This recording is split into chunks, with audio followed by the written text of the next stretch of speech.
माननीय सदस्यगण, सभी का नमस्कार।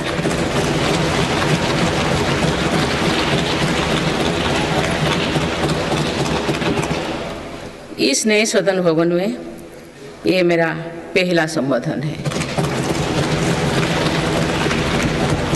आज की अमृतकाल की शुरुआत में ये भव्य भवन बना है। यहाँ एक भारत श्रेष्ठ भारत की महक भी है। भारत की सभ्यता और संस्कृति की चेतना भी है। इसमें हमारी लोकतांत्रिक और संसदीय परंपराओं के सम्मान का प्रण भी है। साथ ही 21वीं सदी के नए भारत के लिए नई परंपराओं के निर्माण का संकल्प भी है।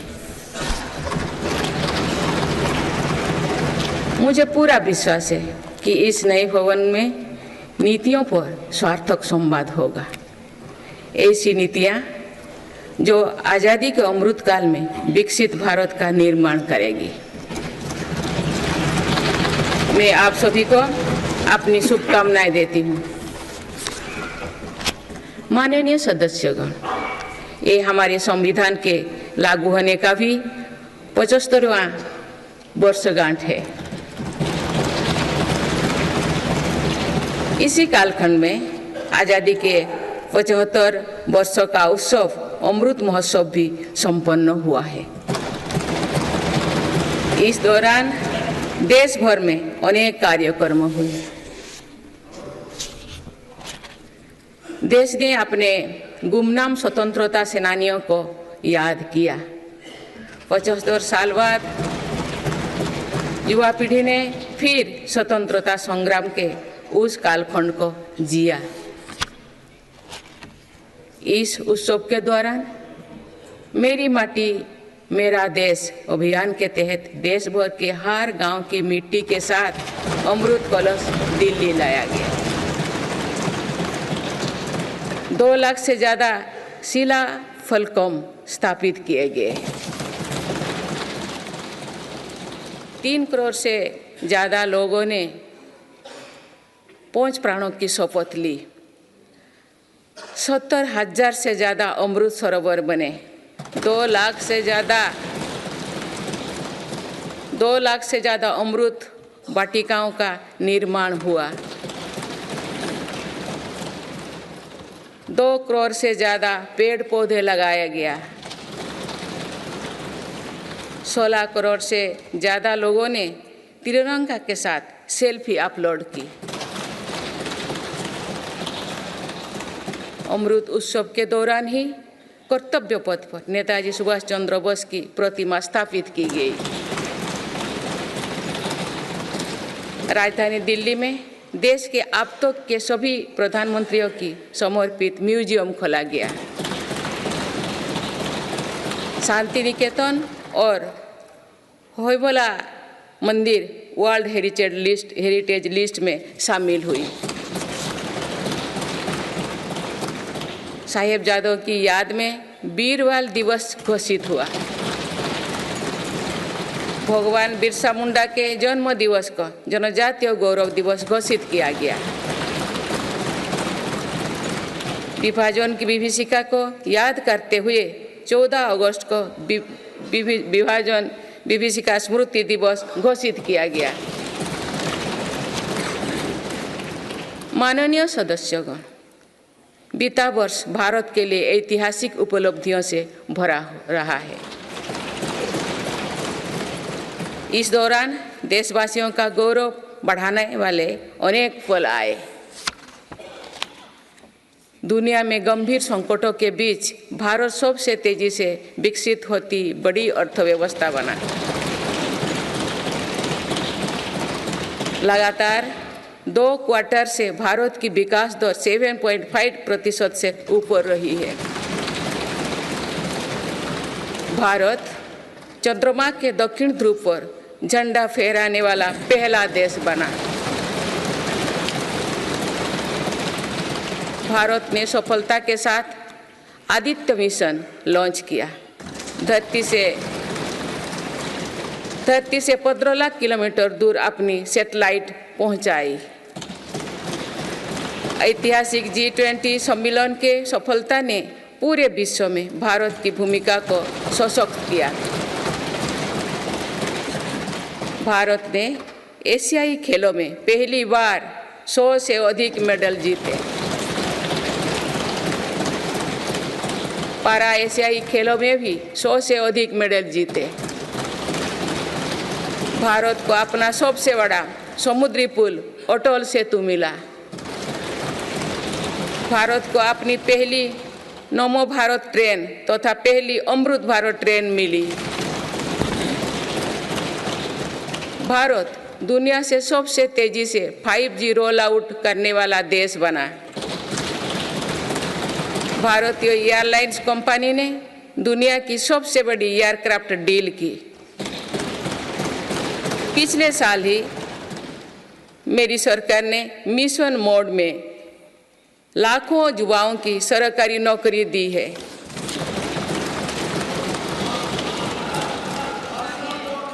माननीय सदस्यगण, बीते 12 महीने में मेरी सरकार अनेक महत्वपूर्ण विधेयक लेकर भी आए। ये विधेयक आप सभी संसद सदस्यों के सहयोग से आज कानून बन चुके हैं। ये ऐसे कानून हैं जो विकसित भारत के संकल्पों की सिद्धि का मजबूत आधार है। तीन दशक बाद नारी शक्ति बंधन अधिनियम पारित करने के लिए मैं आपकी सराहना करती हूँ।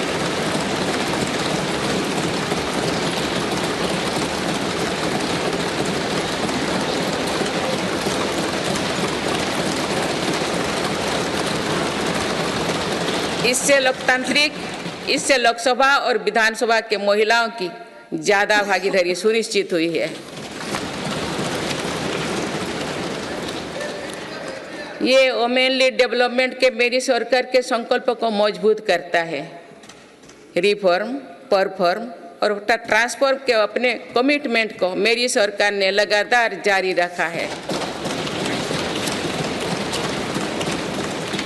गुलामी के कालखंड में प्रेरित क्रिमिनल जस्टिस सिस्टम अब इतिहास हो गया है।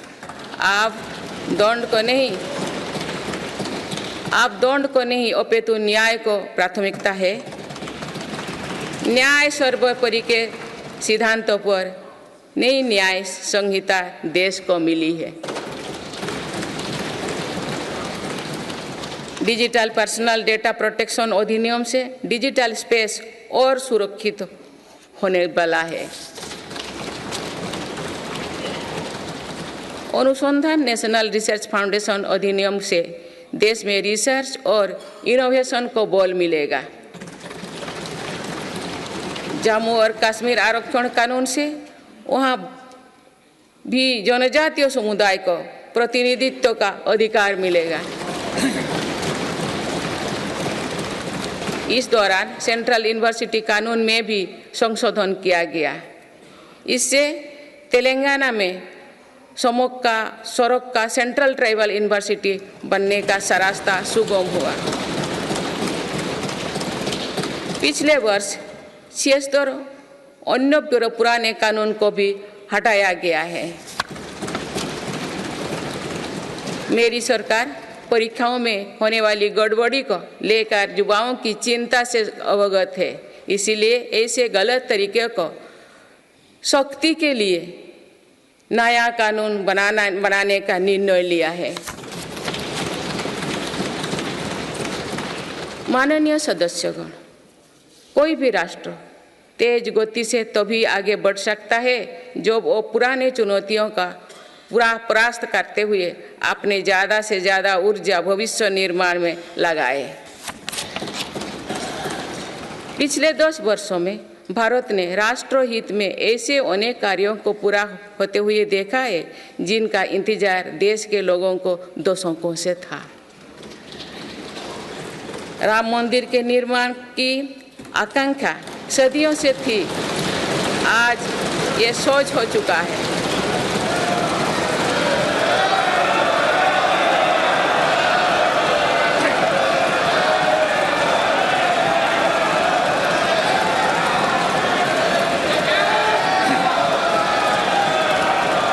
जम्मू कश्मीर जम्मू कश्मीर से आर्टिकल 370 हटाने को लेकर शंकाएं थी, आज वो इतिहास हो चुकी है। इसी संसद ने 3 तलाक के विरुद्ध कड़ा कानून बनाया है। इसी संसद ने हमारे पड़ोसी देशों से आए पीड़ित अल्पसंख्यकों को नागरिक देने वाला कानून बनाया। मेरी सरकार ने वन रैंक वन पेंशन की भी लागू किया, जिसका इंतजार 4 दशकों से था। OROP लागू होने के बाद अब तक पूर्व सैनिकों को लगभग 1 लाख करोड़ रुपए मिल चुकी है। भारतीय सेना में पहली बार चीफ ऑफ डिफेंस स्टाफ की नियुक्ति भी हुई है। माननीय सदस्यगण, उत्कलमणि पंडित गोपबंधु दास की अमर पंक्तियां असीम राष्ट्र प्रेम की भावना का सदा संचार करती है।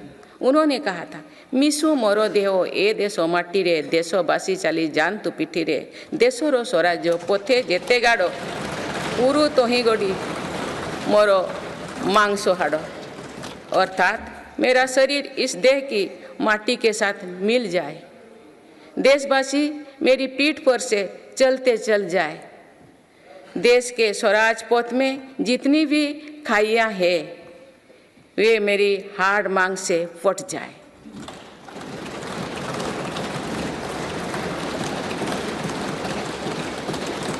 इन पंक्तियों में हमें कर्तव्यों की पराकाष्ठा दिखती है, राष्ट्र सर्वोपरि का आदर्श दिखाई देता है। ये उपलब्धियां जो आज देख रही है वो बीते 10 वर्षों की साधना का विस्तार है। हमें सभी बचपन से गरीबी हटाओ के नारे सुनते आ रहे हैं। अब हम जीवन में पहली बार बड़े पैमाने पर गरीबी को दूर होने देख रहे हैं। नीति आयोग के अनुसार मेरी सरकार के 1 दशक के कार्यकाल में करीब 25 करोड़ देशवासी गरीबी से बाहर निकले हैं।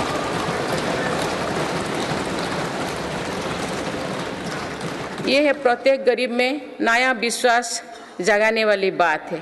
जो 25 करोड़ लोगों की गरीबी दूर हो सकती है तो उसकी भी गरीबी दूर हो सकती है। आज अर्थव्यवस्था के विभिन्न आयामों को देखें तो ये विश्वास बढ़ता है कि भारत सही दिशा में तथा सही निर्णय लेते हुए आगे बढ़ रही है। बीते 10 वर्षों में हमने भारत को फ्रेजाइल 5 से निकलकर टॉप 5 इकोनॉमीज में शामिल होते देखा है।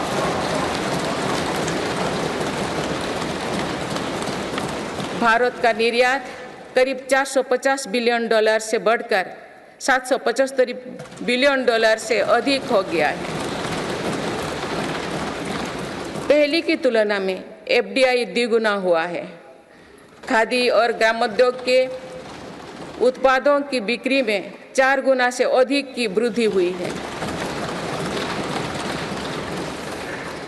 ITR फाइल करने वाले की संख्या करीब 3.25 करोड़ से बढ़कर लगभग 8.25 करोड़ हो चुकी है और बढ़ोतरी 2 गुना से भी कहीं अधिक है। 1 दशक पहले देश में केवल कुछ 100 स्टार्टअप थे जो आज बढ़कर 1 लाख से अधिक हो गया।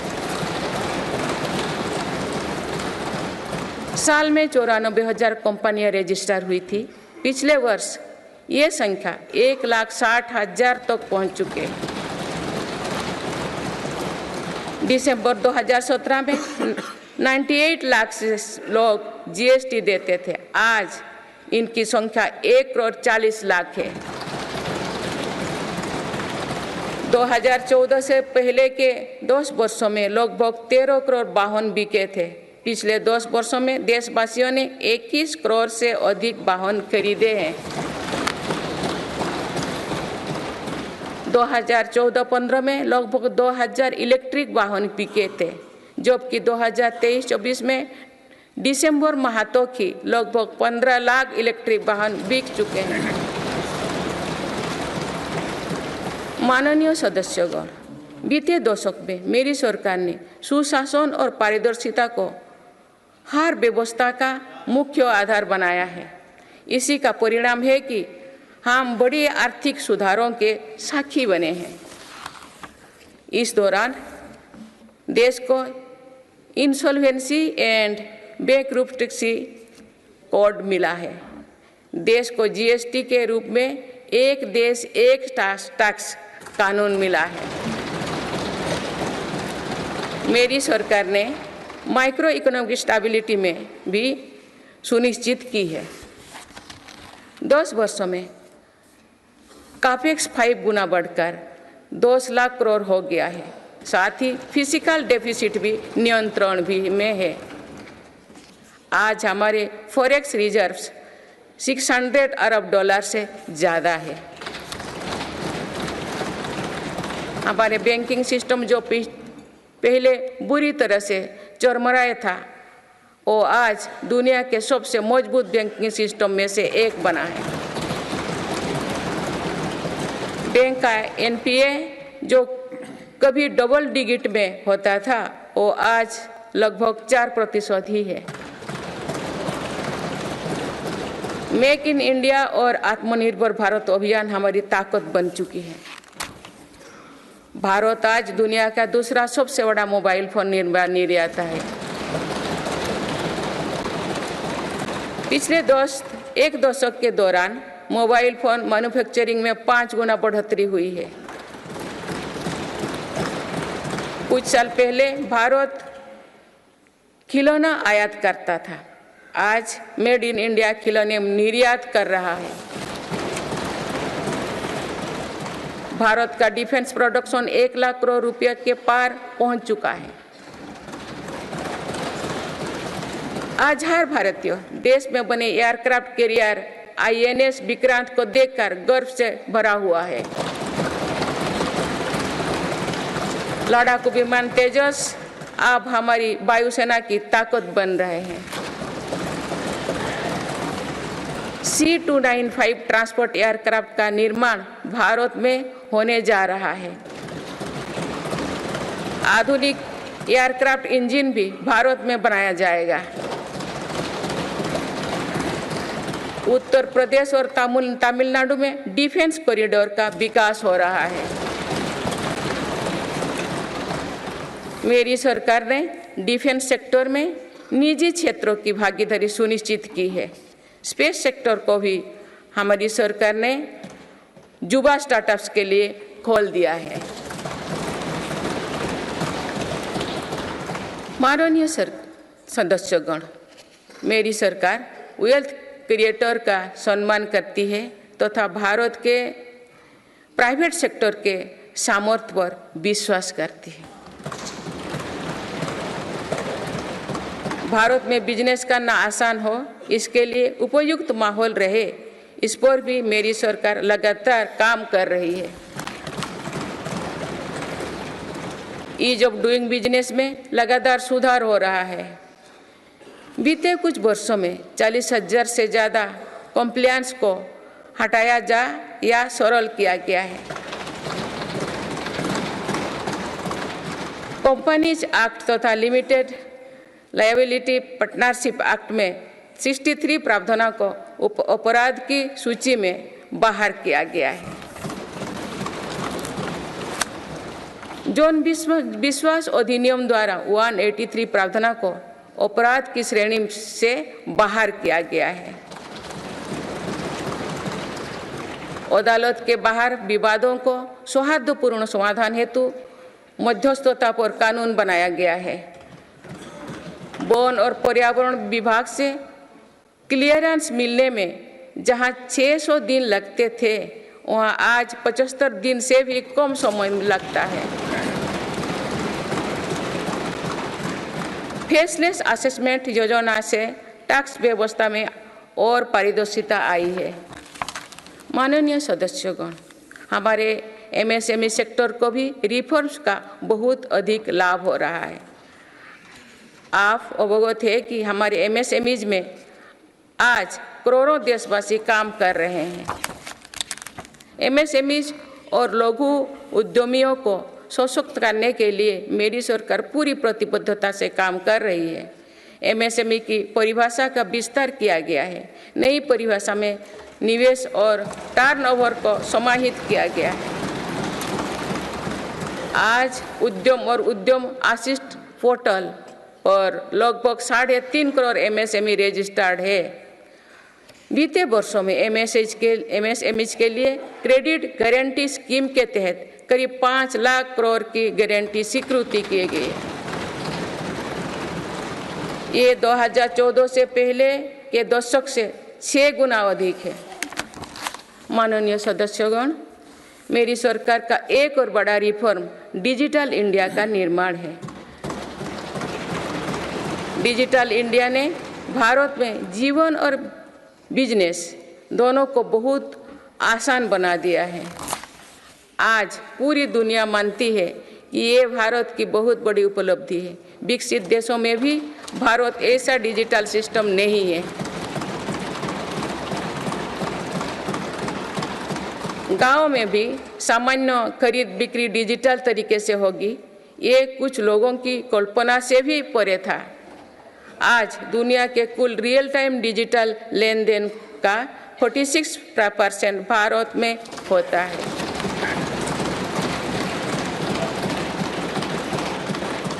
पिछले महीने यूपीआई से रिकॉर्ड 1200 करोड़ ट्रांजैक्शन हुई है। इसके तहत 18 लाख करोड़ रुपया का रिकॉर्ड लेन देन हुआ है। दुनिया के दूसरे देश भी आज यूपीआई से ट्रांजैक्शन की सुविधा दे रही है। डिजिटल इंडिया के कारण बैंकिंग आसान हुई है और लेन देन भी सरल हुआ है। जनधन आधार मोबाइल की त्रिशक्ति से भ्रष्टाचार पर लगाम लगने में मदद मिली है। मेरी सरकार अब तक 34 लाख करोड़ रुपया डीबीटी से ट्रांसफर कर चुके हैं।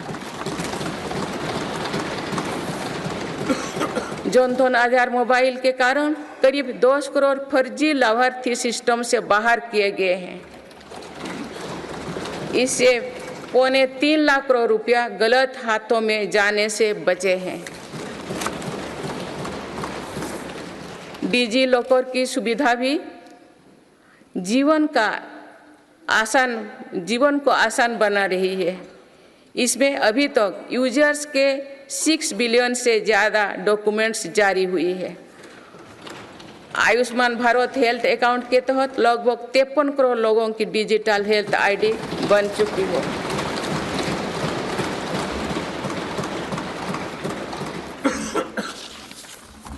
माननीय सदस्यगण, डिजिटल के साथ साथ फिजिकल इंफ्रास्ट्रक्चर पर भी रिकॉर्ड निवेश हुई है। आज भारत में ऐसा इंफ्रास्ट्रक्चर बन रहा है जिसका सपना हर भारतीय देखता था। पिछले 10 वर्षों के दौरान गांवों में 4.25 लाख किलोमीटर नई सड़कें बने हुए हैं। नेशनल हाईवे की लंबाई 90,000 किलोमीटर से बढ़कर 1,40,000 किलोमीटर हुई है। 4 लेन नेशनल हाईवे की लंबाई 2.5 गुना बढ़ी है। हाई स्पीड कॉरिडोर की लंबाई 500 किलोमीटर थी, जो आज 4,000 किलोमीटर है। एयरपोर्ट की संख्या 74 से 2 गुना बढ़कर 149 हो चुकी है। देश के बड़े बंदरगाह पर कार्गो हैंडलिंग कैपेसिटी 2 गुना हो गई है। ब्रॉडबैंड इस्तेमाल करने वालों की संख्या में 14 गुना बढ़ोतरी हुई है। देश को लगभग 2 लाख गांव पंचायत को ऑप्टिकल फाइबर से जोड़ा जा चुका है। 4 लाख से अधिक कॉमन सर्विस सेंटर भी खुले हैं, जो रोजगार का बड़ा माध्यम बने हैं। देश में 10,000 किलोमीटर गैस पाइपलाइन भी बढ़ाई गई है। One nation one power grid से बिजली की व्यवस्था में सुधार हुआ है। One nation one gas grid से गैस आधारित अर्थव्यवस्था को बल मिल रहा है। सिर्फ 5 शहरों तक सीमित मेट्रो की सुविधा आज 20 शहरों में है। 25,000 किलोमीटर से ज़्यादा रेलवे ट्रैक बिछाई गई। ये कोई विकसित देश के कुल रेलवे ट्रैक की लंबाई से भी ज़्यादा है। भारत रेलवे के 100% इलेक्ट्रिफिकेशन के बहुत निकट है। इस दौरान भारत में पहली बार सेमी हाई स्पीड ट्रेन शुरू हुई है। आज 39 से ज़्यादा रोड्स पर वंदे भारत ट्रेन चल रही है। अमृत भारत स्टेशन योजना के तहत 1300 से ज़्यादा रेलवे स्टेशनों का कायाकल्प हो रहा है। माननीय सदस्यगण, मेरी सरकार मानती है कि विकसित भारत की भव्य इमारत 4 मजबूत स्तंभों पर खड़ी होगी। ये स्तंभ है युवा शक्ति, नारी शक्ति, किसान और गरीब।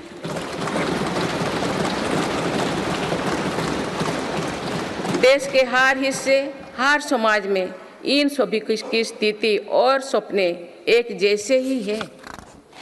इसीलिए इन 4 स्तंभों को सशक्त करने के लिए मेरी सरकार निरंतर काम कर रही है। मेरी सरकार ने टैक्स का बहुत बड़ा हिस्सा इन स्तंभों को मजबूत बनाने पर खर्च किया है। 4 करोड़ 10 लाख गरीब परिवार को अपना पक्का घर मिला। इस पर लगभग 6 लाख करोड़ रुपया खर्च किए गए। लगभग 11 करोड़ ग्रामीण परिवारों तक पहली बार पाइप से पानी पहुंचा है। इस पर 4 लाख करोड़ रुपया खर्च किया जा रहे हैं। हाल ही में 10 करोड़ उज्ज्वला के गैस कनेक्शन पूरी हुई है। आज इन लाभार्थी बहनों को बहुत सस्ती गैस भी दी जा रही है। इस पर भी सरकार द्वारा 2.5 लाख करोड़ रुपया खर्च किए गए हैं। कोरोना काल से ही 80 करोड़ देशवासियों को मुफ्त राशन दिया जा रहा है।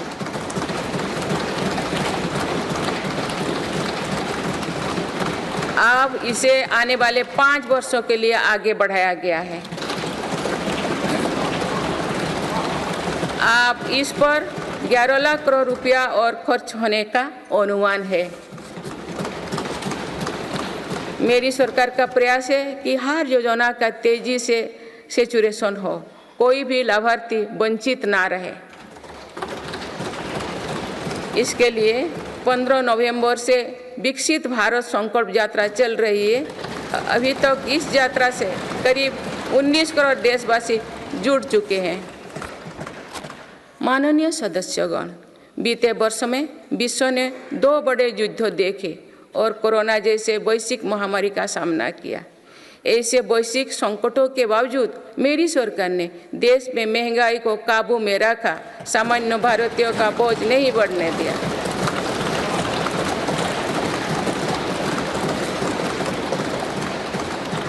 – 2014 से पहले के 10 वर्षों में औसत महंगाई दर 8% से अधिक थी।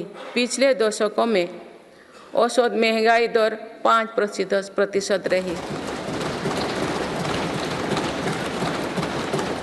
मेरी सरकार का प्रयास रहा है कि सामान्य देशवासी की जेब में अधिक से अधिक बचत कैसे हो।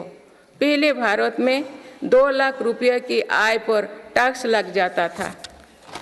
आज भारत में 7 लाख रुपये तक की आय पर भी टैक्स नहीं लगता। टैक्स छूट और रिफॉर्म्स के कारण भारत के टैक्स पेयर्स को 2 साल में करीब 2.5 लाख करोड़ रुपया की बचत हुई है। आयुष्मान योजना के अलावा भी केंद्र सरकार विभिन्न हॉस्पिटल्स में मुफ्त इलाज की सुविधा देती है। इससे देश के नागरिकों के 3.5 लाख करोड़ रुपया खर्च होने से बचे हैं। जन औषधि केंद्रों की वजह से मरीजों के करीब 28,000 करोड़ रुपया खर्च होने से बचे हैं। कोरोनरी स्टेंट्स घुटने के इम्प्लांट्स तथा कैंसर की दवाओं की कीमत भी कम की गई है। इससे मरीजों की हर वर्ष लगभग 27,000 करोड़ रुपया की बचत हो रही है। मेरी सरकार किडनी के मरीजों के लिए मुफ्त डायलिसिस का अभियान भी चला रही है। इसका लाभ प्रतिवर्ष 21 लाख से ज़्यादा मरीज उठा रहे हैं। इसके प्रतिवर्ष इन 1 लाख रुपया खर्च होने से बचे हैं। गरीबों को सस्ता राशन मिलता रहे, इसके लिए मेरी सरकार ने पिछले दशक में करीब 20 लाख करोड़ रुपया खर्च किए हैं। भारतीय रेल में यात्रा के लिए रेलवे प्रत्येक टिकट पर करीब 50% डिस्काउंट देते हैं। इससे गरीब और मध्यम वर्ग के यात्रियों को हर वर्ष 60,000 करोड़ रुपये की बचत होती है। गरीब और मध्यम वर्ग को कम कीमत पर हवाई टिकट मिल रहे हैं। उड़ान योजना के अंतर्गत गरीब और मध्यम वर्गों को हवाई टिकटों पर 3,000 करोड़ रुपये से ज़्यादा की बचत हुई है। LED बल्ब की योजना के कारण बिजली के बिलों में 20,000 करोड़ रुपया में अधिक बचत हुई है। जीवन ज्योति बीमा योजना और सुरक्षा बीमा योजना के तहत गरीबों को 16,000 करोड़ रुपया से ज़्यादा की क्लेम राशि मिली है।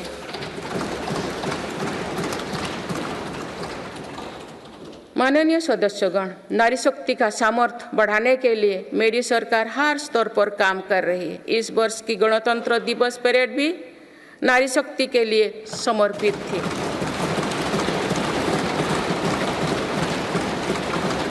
इस परेड में दुनिया ने हमारी बेटियों के सामर्थ्य की झलक देखी। मेरी सरकार ने जल, स्थल, नभ और अंतरिक्ष हर तरफ बेटियों की भूमिका का विस्तार किया है। हम सब जानते हैं कि महिलाओं के लिए आर्थिक स्वतंत्रता के क्या मायने हैं। मेरी सरकार ने महिलाओं की आर्थिक भागीदारी बढ़ाने के लिए निरंतर प्रयास किए हैं। आज लगभग 10 करोड़ महिलाएं स्वयं सहायता समूह से जुड़ चुके हैं। इन समूहों को 8 लाख करोड़ रुपया बैंक लोन और 40,000 करोड़ रुपया की आर्थिक सहायता दी गई है। मेरी सरकार 2 करोड़ महिलाओं को लाखपति दीदी बनाने का अभियान चला रही है।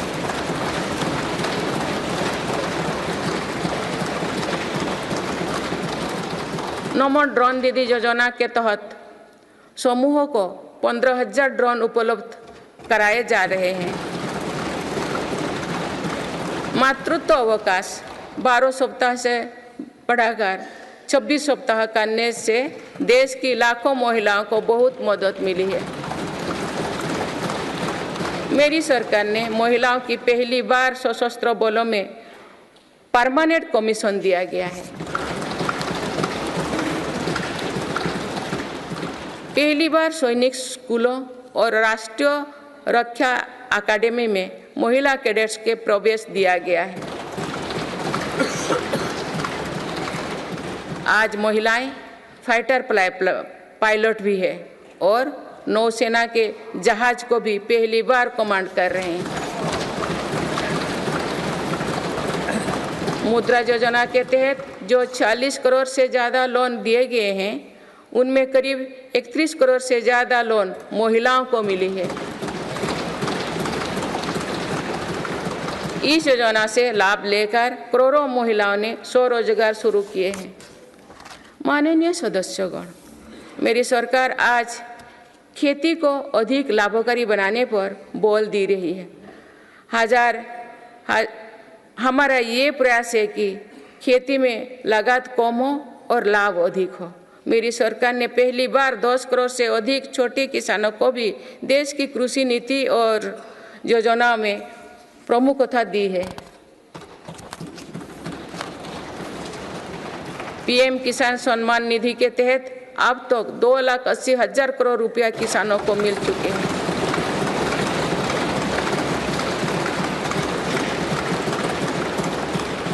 दो सालों में किसानों के लिए बैंक से आसान लोन में 3 गुना वृद्धि की गई है।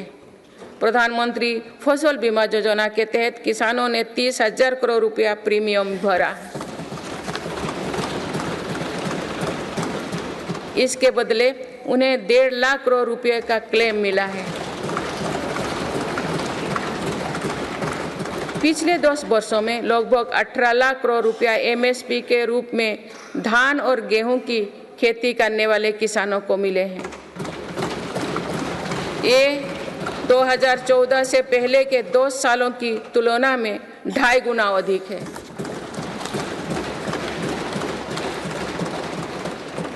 पहले तिलहन और दलहन फसलों की सरकारी खरीदी नहीं की बराबर थी।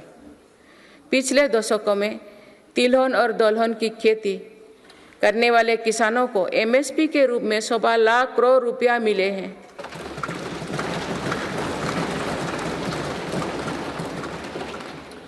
ये मेरी ही सरकार है जिसने पहली बार देश में कृषि निर्यात नीति बनाई है।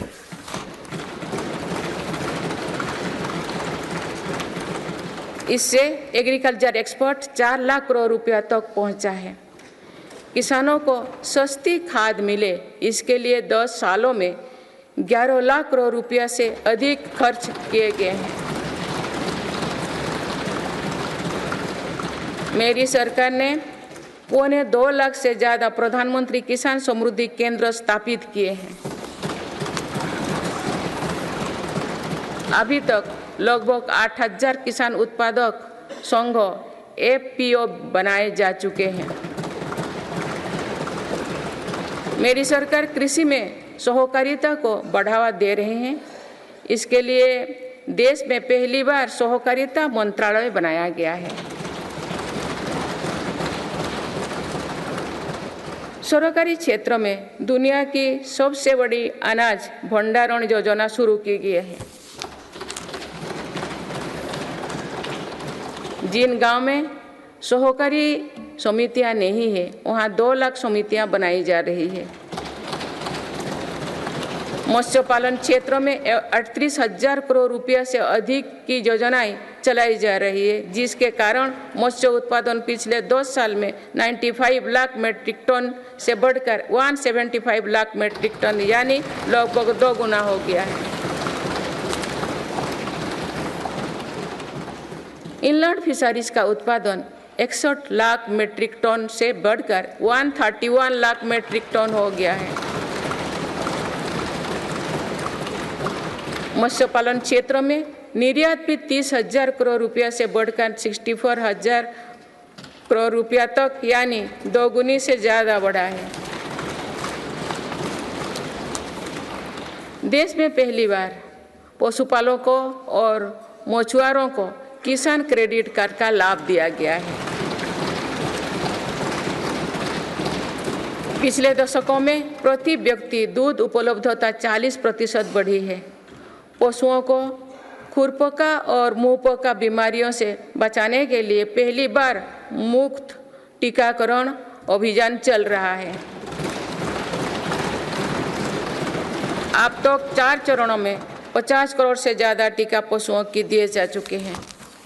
माननीय सदस्यगण, जनकल्याण की ये जितनी भी योजनाएं हैं, ये सिर्फ सुविधाएं भर नहीं है, इसका देश के नागरिकों के पूरे जीवन चक्र पर सकारात्मक असर पड़ रहा है।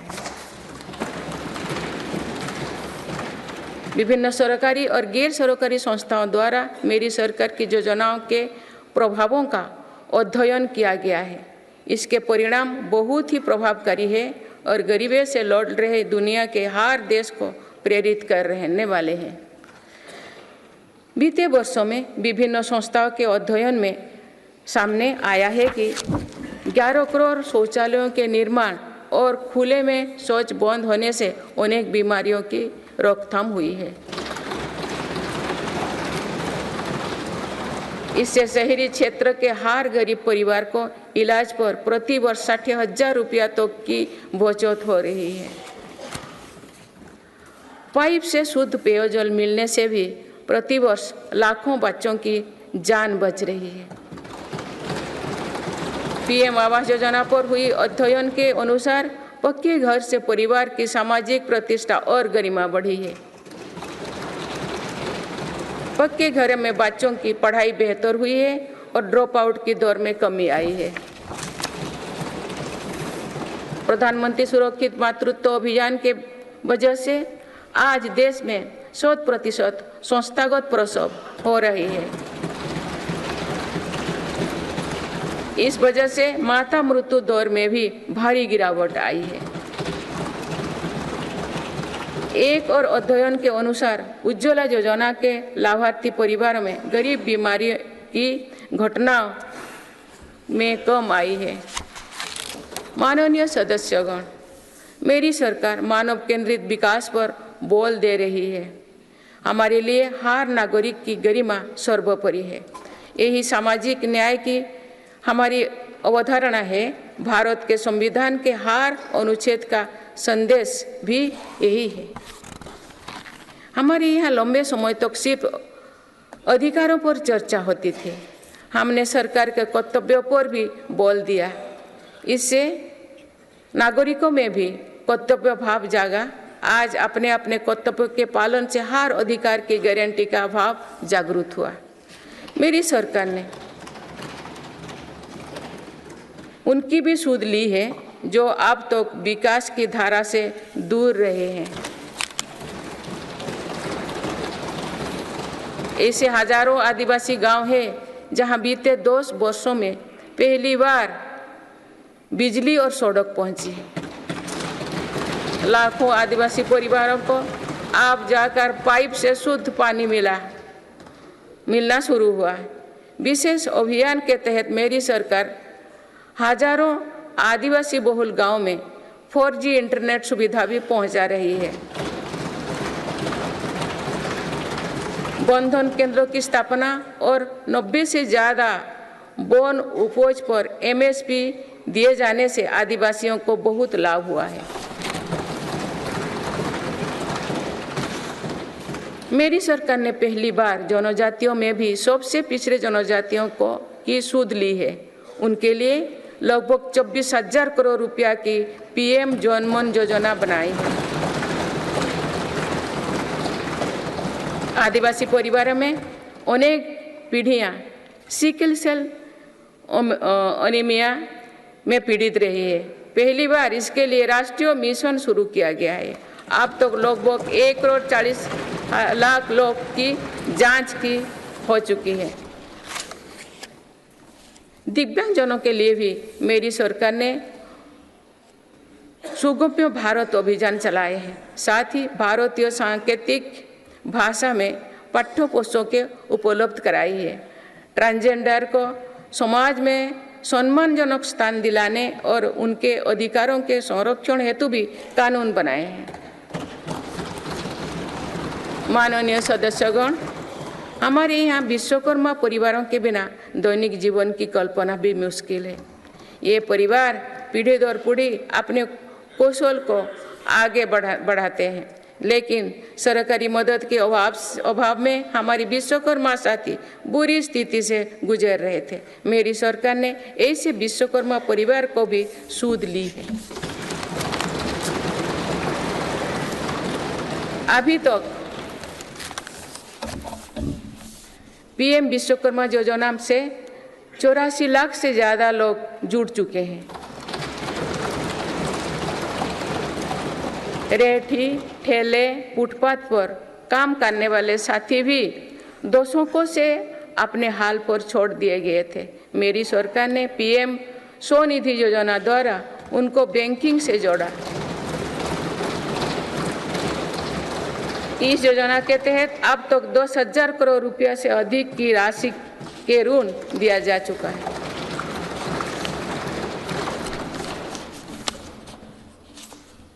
सरकार ने इन पर भरोसा करते हुए बिना कोलेटरल के ऋण दिया। इस भरोसे के मजबूत करते हुए अधिकांश लोगों ने ऋण भी वापस किया है। अगली किस्त का भी लाभ उठाया है।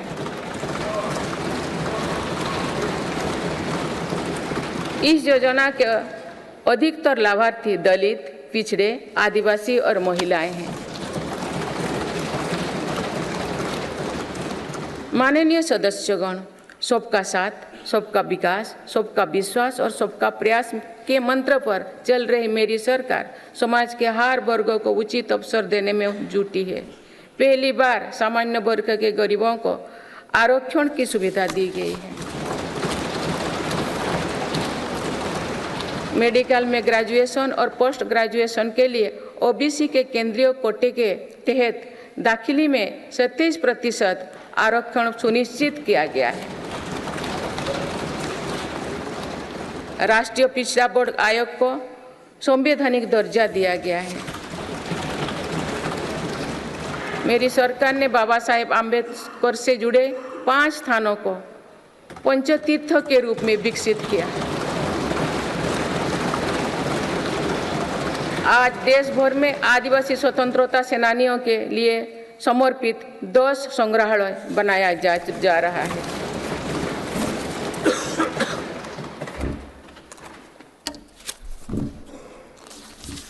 माननीय सदस्यगण, मेरी सरकार ने ऐसे क्षेत्रों की भी पहली बार विकास से जोड़ा है जो दशकों तक उपेक्षित रहे। हमारी सीमाओं से सटे गांवों को देश का अंतिम गांव माना जाता था। मेरी सरकार ने उन्हें देश का पहला गांव बनाया है।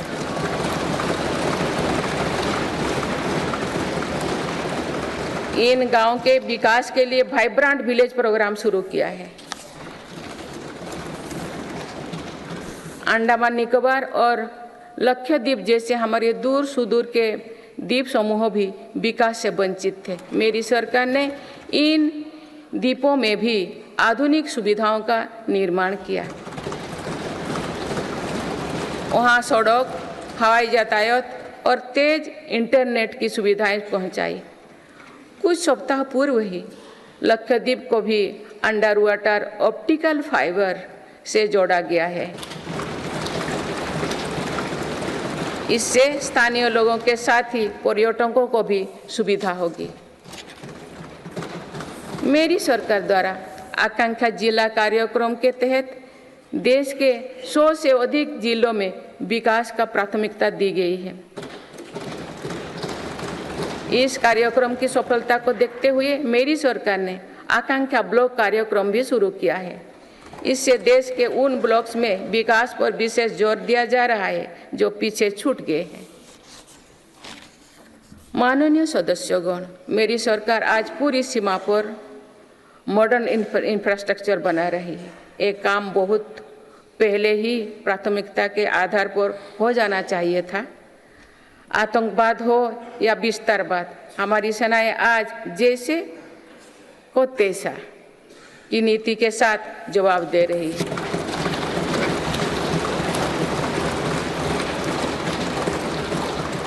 आंतरिक शांति के लिए मेरी सरकार के प्रयासों के सार्थक परिणाम हमारे सामने हैं। जम्मू कश्मीर में आज सुरक्षा का वातावरण है। आज वहाँ हड़ताल का सन्नाटा नहीं, भीड़ भरे बाजार की चहल पहल है। नॉर्थ ईस्ट में अलगाववाद की घटना में भारी कमी आई है। अनेक संगठनों ने स्थायी शांति के तरफ कदम बढ़ाए हैं। नक्सलवाद से प्रभावित क्षेत्र घटे हैं और नक्सली हिंसा में भी भारी गिरावट हुई है। माननीय सदस्यगण, भारत के लिए ये समय आने वाली सदियों का भविष्य लिखने का है। हमारे पूर्वजों ने हजारों वर्षों की एक विरासत हमारे लिए छोड़ी है। अपने पूर्वजों की सौगातों का आज भी हम बड़े गौरव के साथ याद करते हैं। आज की पीढ़ी को भी ऐसा विरासत बनानी है जो सदियों तक याद रखी जाए। इसलिए मेरी सरकार आज एक बड़े विजन पर काम कर रही है। इस विजन में आने वाले 5 वर्षों का कार्यक्रम भी है। इसमें आने वाले 25 साल का रोड मैप भी है। हमारे लिए विकसित भारत सिर्फ आर्थिक समृद्धि तक सीमित नहीं है,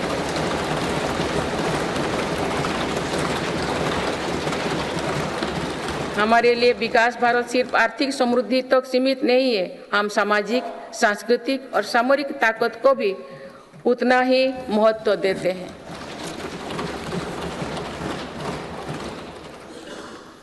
इनके बिना विकास और आर्थिक समृद्धि स्थायी नहीं रह सकती है। बीते दशकों के फैसले भी इसी ध्येय से लिए गए हैं। आज भी अनेक कदम इसी लक्ष्य के साथ उठाया जा रहे हैं। माननीय सदस्यगण, भारत के तेज विकास को लेकर आज दुनिया की हर एजेंसी आश्वस्त है। राष्ट्रीय और अंतर्राष्ट्रीय एजेंसी जो भी आकलन कर रहे हैं, उनका आधार भारत की नीतियां हैं।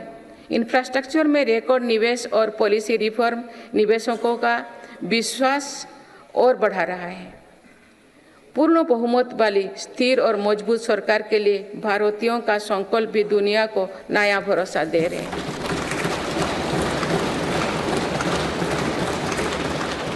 आज दुनिया को विश्वास है कि भारत ही ग्लोबल सप्लाई चेन को सशक्त कर सकता है।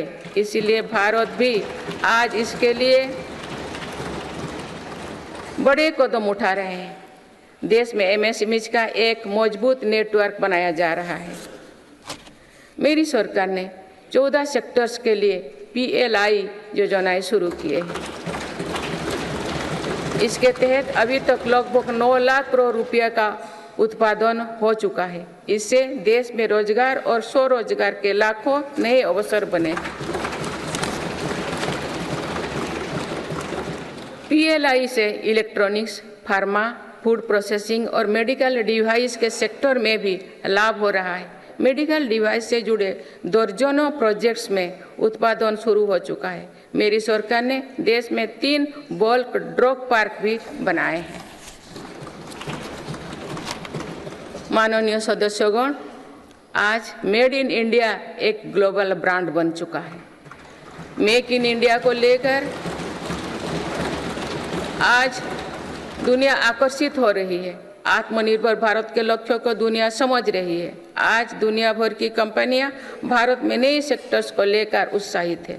सेमीकंडक्टर सेक्टर में हो रहा निवेश इसका उदाहरण है। सेमीकंडक्टर सेक्टर से इलेक्ट्रॉनिक्स और ऑटोमोबाइल सेक्टर को भी बहुत लाभ होगा। मेरी सरकार आज ग्रीन मोबिलिटी को बहुत प्रोत्साहित दे रही है। बीते कुछ सालों में ही देश में लाखों इलेक्ट्रिक वाहनों का निर्माण हुआ है। अब तो हम भारत में ही बड़े हवाई जहाज की मैन्युफैक्चरिंग के लिए भी कदम बढ़ा चुके हैं। आने वाले समय में मैन्युफैक्चरिंग सेक्टर्स में करोड़ों नए रोजगारों का सृजन होगा। माननीय सदस्यगण, विश्व में आज ऐसे उत्पादों को विशेष मांग है जो पर्यावरण के अनुकूल है। इसलिए मेरी सरकार जीरो इफेक्ट जीरो डिफेक्ट पर बल दे रही है। आज ग्रीन एनर्जी पर हमारा बहुत फोकस है। 10 वर्षों में नॉन फॉसिल फ्यूल पर आधारित ऊर्जा क्षमता 81 गीगावाट से बढ़कर 188 गीगावाट हो चुके हैं। इस दौरान सोलर पावर कैपेसिटी में 26 गुना बढ़ोतरी हुई है। इसी तरह विंड पावर कैपेसिटी 2 गुनी हो चुकी है। रिन्यूएबल एनर्जी इंस्टॉल कैपेसिटी की दृष्टि से हम दुनिया में चौथे नंबर पर हैं। विंड पावर कैपेसिटी में भी हम चौथे नंबर पर हैं। सोलर पावर कैपेसिटी में हम 5वें नंबर पर हैं। भारत में 2030 तक अपनी स्थापित क्षमता का 50% नॉन फॉसिल फ्यूल में से भरा करने का लक्ष्य रखा है। बीते 10 वर्षों में 11 नए सोलर पार्क बन चुके हैं। 9 सोलर पार्क्स पर आज काम चल रहा है। कुछ दिन पहले ही घर की छत पर सोलर एनर्जी उपलब्ध कराने के लिए एक नई योजना घोषित की गई है।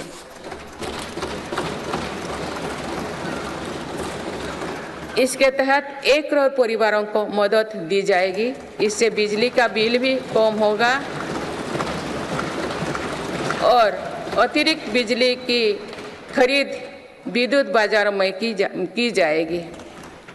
परमाणु ऊर्जा के क्षेत्र में भी बहुत तेजी से काम किया जा रहा है। मेरी सरकार ने 10 नए परमाणु ऊर्जा संयंत्रों को स्वीकृति दी है। हाइड्रोजन एनर्जी के क्षेत्र में भी भारत तेज गति से आगे बढ़ रहा है। हम अभी तक लद्दाख और दमन दीव में 2 प्रोजेक्ट शुरू कर चुके हैं। मेरी सरकार ने इथेनॉल के क्षेत्र में अभूतपूर्व काम किया है। देश 12% इथेनॉल ब्लेंडिंग का लक्ष्य हासिल कर चुका है। बहुत ही जल्द 20% इथेनॉल ब्लेंडिंग का टारगेट भी पूरा होने वाला है। इससे हमारे किसानों की आय बढ़ेगी। अभी तक सरकारी कंपनियां 1 लाख करोड़ रुपया से ज़्यादा का इथेनॉल खरीद चुकी हैं। इन सारे प्रयासों से अपनी ऊर्जा जरूरतों के लिए विदेशों पर निर्भरता कम होगी। कुछ दिन पहले ही बंगाल की खाड़ी में एक नया ब्लॉक में तेल उत्पादन शुरू हुआ है। ये देश के लिए एक बड़ी सफलता है। माननीय सदस्यगण, धरती में महत्वपूर्ण खनिजों की मात्रा सीमित है। इसीलिए मेरी सरकार सर्कुलर इकोनॉमी को प्रोत्साहित कर रही है। भारत की पहली व्हीकल स्क्रैपेज पॉलिसी का लक्ष्य भी है। गहरे समुद्रों में खनिजों की संभावनाओं को तलाशना भी जरूरी है। इसी लक्ष्य के साथ डीप ओशन मिशन शुरू किया है। इस मिशन में अपने समुद्री जीवन के बारे में हमारी समझ भी बेहतर होगी। भारत का समुद्रयान इस क्षेत्र में शोध कर रहा है। मेरी सरकार भारत को दुनिया की एक बड़ी स्पेस पावर बनाने में जुटे हैं। ये मानव जीवन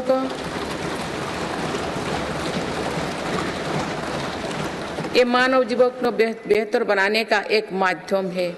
साथ ही ये स्पेस इकोनॉमी में भारत की हिस्सेदारी बढ़ाने का भी प्रयास है। भारत के स्पेस प्रोग्राम के विस्तार के लिए महत्वपूर्ण फैसला लिए गए हैं। इसके कारण अनेक नए स्पेस स्टार्टअप्स बने हैं। अब वो दिन दूर नहीं है जो भारत का गगनयान स्पेस में जाएगा।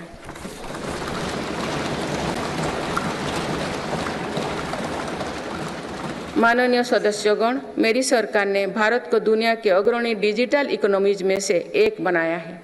इससे करोड़ों युवाओं को रोजगार मिला है।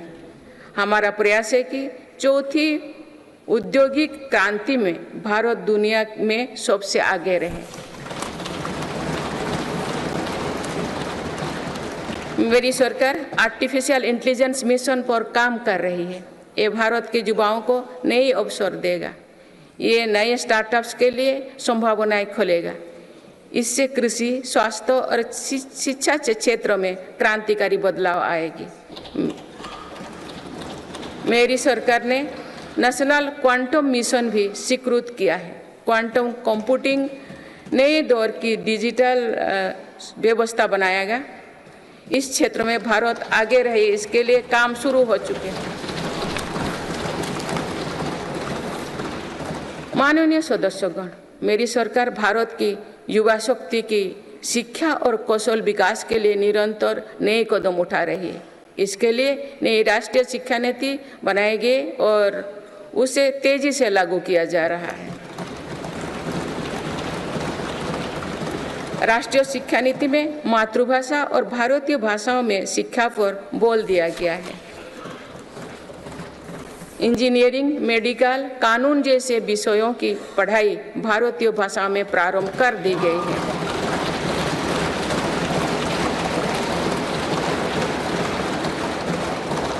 स्कूली शिक्षा में गुणवत्ता लाने के लिए मेरी सरकार 14,000 से अधिक पीएम श्री विद्यालयों पर काम कर रही है। इनमें से 6,000 से अधिक विद्यालय शुरू हो चुके हैं। मेरी सरकार के प्रयासों से देश में ड्रॉप आउट रेट कम हुआ है। उच्च शिक्षा में छात्राओं के दाखिले ज़्यादा हो रही है। अनुसूचित जाति के विद्यार्थियों के नामांकन में लगभग 44% वृद्धि हुई है।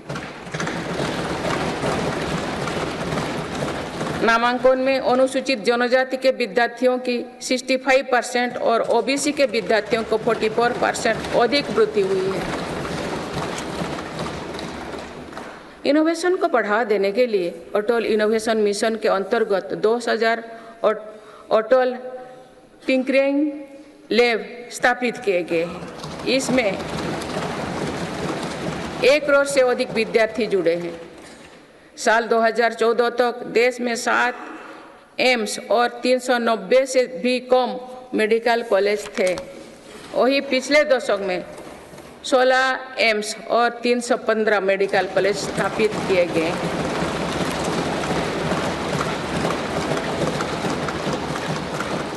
एक 157 नर्सिंग कॉलेज स्थापित किए जा रहे हैं। पिछले दशक में एमबीबीएस की सीटों में 2 गुना से भी अधिक की वृद्धि हुई है। माननीय सदस्यगण, पर्यटन क्षेत्र युवाओं के लिए रोजगार देने वाला एक बड़ा सेक्टर है। मेरी सरकार ने बीते 10 वर्षों में पर्यटन के क्षेत्र में अभूतपूर्व काम किए हैं।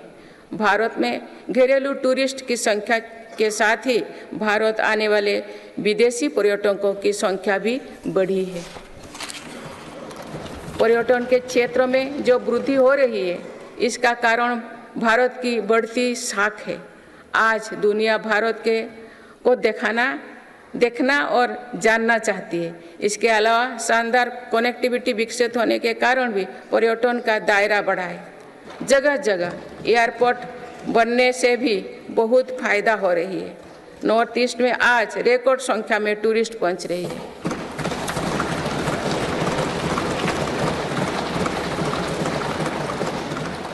अंडमान निकोबार और लक्षद्वीप को लेकर उत्साह चरम पर है। मेरी सरकार ने देश भर में तीर्थ और ऐतिहासिक स्थलों के विकास पर बल दिया है।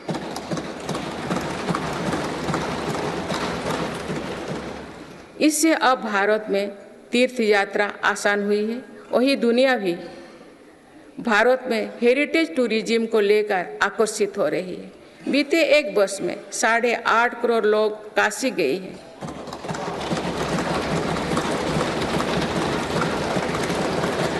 पाँच करोड़ से अधिक लोगों ने महाकाल के दर्शन किए हैं।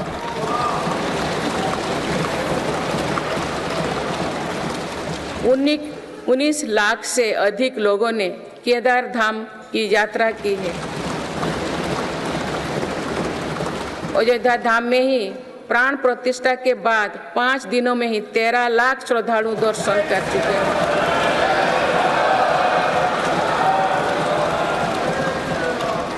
पूर्व पश्चिम उत्तर दक्षिण भारत के हर हिस्से में तीर्थ स्थलों पर सुविधाओं का अभूतपूर्व विस्तार हो रहा है।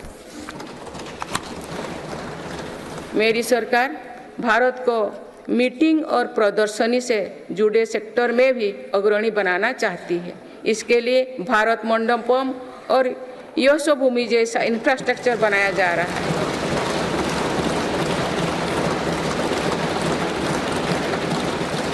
आने वाले समय में टूरिज्म रोजगार का एक बहुत बड़ा माध्यम बनेगा। माननीय सदस्यगण, देश की युवा शक्ति को कौशल और रोजगार से जोड़ने के लिए हम स्पोर्ट्स इकोनॉमी को मजबूत कर रहे हैं। मेरी सरकार ने खेलों और खिलाड़ियों को अभूतपूर्व मदद दी है। आज भारत एक बहुत बड़ी खेल शक्ति बनने की ओर अग्रसर हो रहे हैं।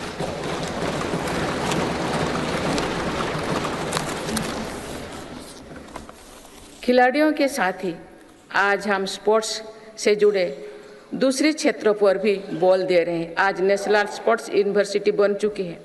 देश में हमने दर्जनों सेंटर ऑफ एक्सीलेंस बनाए हैं। इससे स्पोर्ट्स को एक प्रोफेशन के रूप में चुनने का अवसर युवाओं को मिलेगा।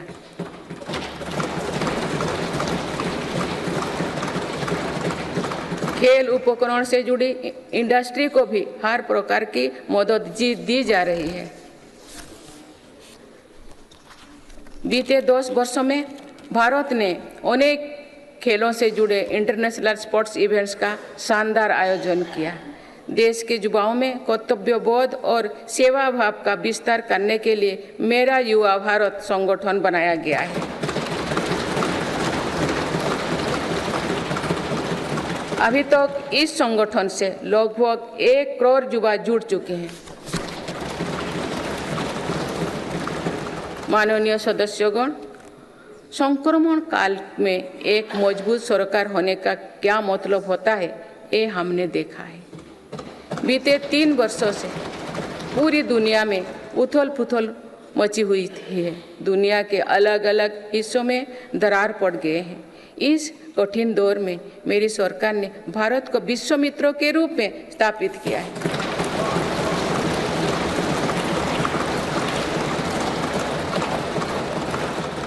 विश्व मित्र की भूमिका के कारण ही आज हम ग्लोबल साउथ की आवाज बन पाए हैं।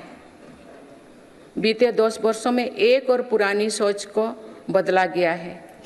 पहले डिप्लोमेसी से जुड़े कार्यक्रम को दिल्ली के गलियारे तक ही सीमित रखा जाता था। मेरी सरकार ने इसमें भी जनता की सीधी भागीदारी सुनिश्चित की है। इसका एक बेहतरीन उदाहरण भारत द्वारा G20 अध्यक्षता के दौरान देखा गया है।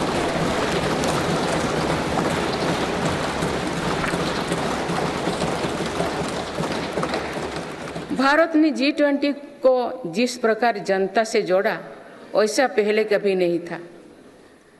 देश भर में हुए कार्यक्रम के जरिए भारत के वास्तविक सामर्थ्य से दुनिया का परिचय हुआ। जम्मू कश्मीर और नॉर्थ ईस्ट में पहली बार इतने बड़े अंतर्राष्ट्रीय कार्यक्रम हुए।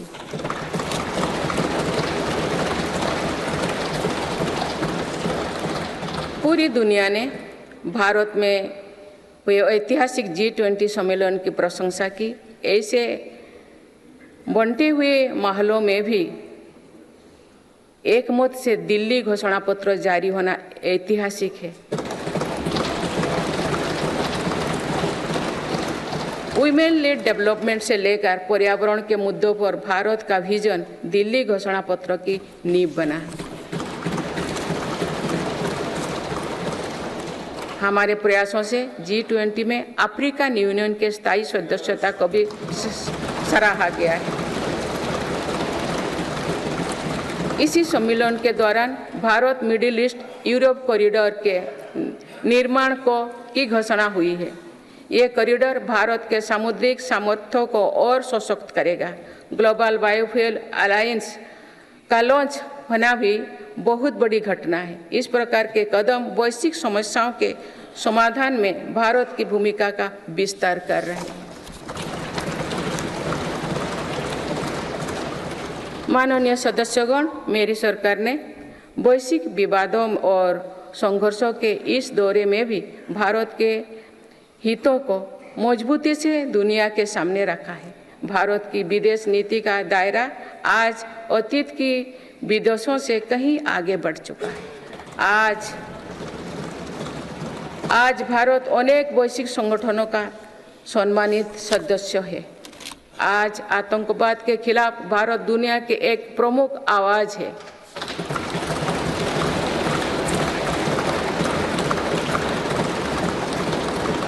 भारत आज संकट में फंसी मानवता की मदद के लिए मजबूती से पहल करता है।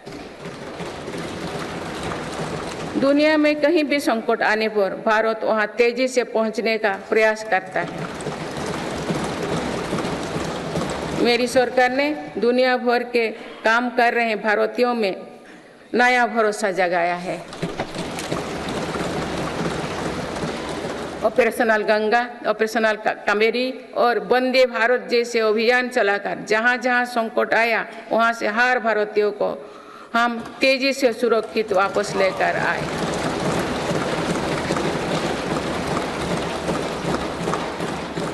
मेरी सरकार ने योग, प्राणायाम और आयुर्वेद की भारतीय परंपरा को पूरी दुनिया तक पहुंचाने के लिए निरंतर प्रयास किए।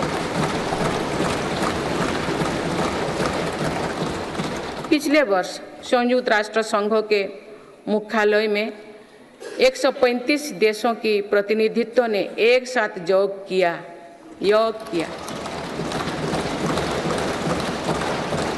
ये अपने आप में एक नया रिकॉर्ड है।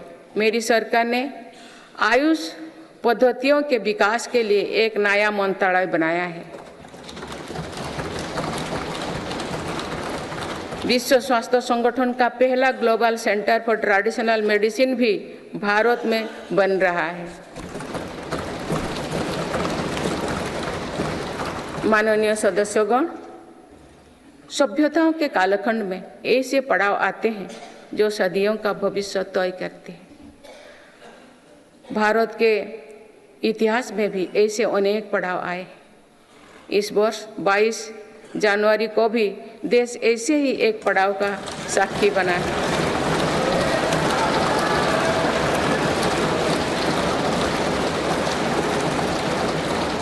सदियों की प्रतीक्षा के बाद अयोध्या में रामलला अपने भव्य मंदिर में विराजमान।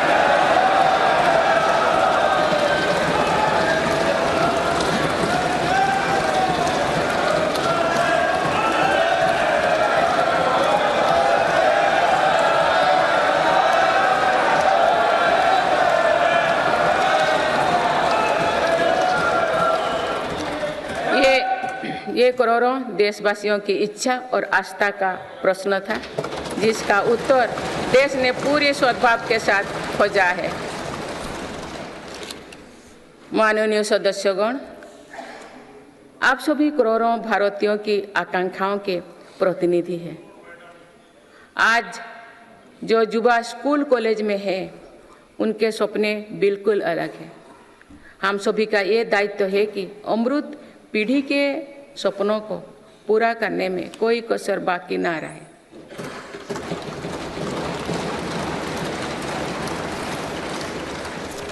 विकसित भारत हमारी अमृत पीढ़ी के सपनों को साकार करेगा।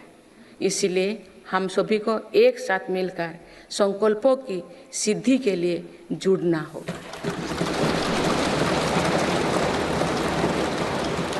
माननीय अटल जी, माननीय सदस्यगण, श्रद्धेय अटल जी ने कहा था, अपनी ध्येय यात्रा में हम कभी रुके नहीं हैं।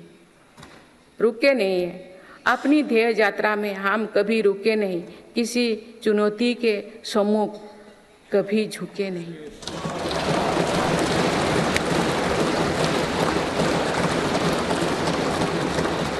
मेरी सरकार 140 करोड़ देशवासियों के सपनों को पूरा करने की गारंटी के साथ आगे बढ़ रही है।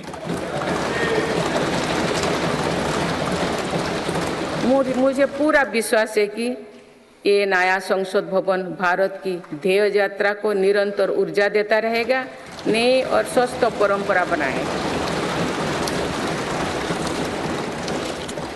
वर्ष 2047 को देखने के लिए अपने साथी तो अब इस सदन में नहीं होंगे, लेकिन हमारी विरासत ऐसे होनी चाहिए कि तब की पीढ़ी हमें याद रखे।